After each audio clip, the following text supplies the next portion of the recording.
પાટણ નગરપાલિકાની માલિકીના વાહનો, એક ગાડી હોય, જેસીબી હોય, વોટર બાઉઝર હોય, ટેન્કર હોય, છોટા હાથી હોય કે અન્ય કોઈપણ વાહનોનો ભારતીય જનતા પાર્ટી શાસિત નગરપાલિકાના સભાસદો બેફામ દુરુપયોગો કરે છે, તેમજ પોતાના ખાનગી કામોમાં પોતાના માલિકીના ખેતરમાં આ વાહનનો દુરુપયોગ કરે છે.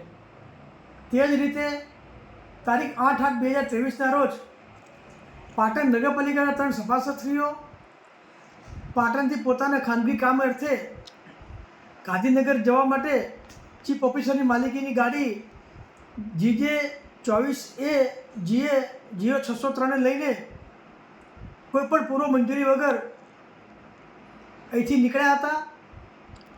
કમનસીબે આ ગાડી બગવાડા પહોંચતા બગવાડા સાધુ સંતોની ગાડીને અકસ્માત થતાં આ ઘટના પ્રકાશમાં આવી હતી.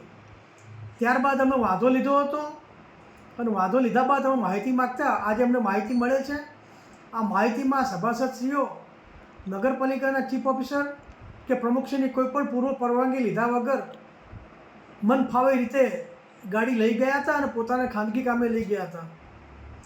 આ બાબતે નગરપાલિકાની માહિતીના આધારે અમે આજે પ્રમુખશ્રી અને ચીફ ઓફિસરશ્રીને મ્યુનિસિપલ એક્ટની કલમ નંબર 70 અને તેની પેટા કલમ 1, 2, 3, 4 મુજબ કાર્યવાહી કરવા માટે એક વિનંતી કરી છે.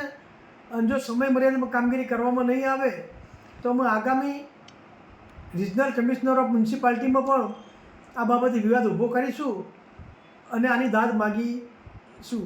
મારા આપના માધ્યમથી નગરપાલિકાના સભાસદોને વિનંતી છે કે નગરપાલિકાના વસતા પાટણવાસીઓના વેરાના પૈસાની આ વાહનોનો બેફામ ઉપયોગ કરવાનો બંધ કરી દો, નહીં તો આપની ઉપર નગરપાલિકાની કલમ નંબર 70 મુજબ કાર્યવાહી કરવામાં આવશે.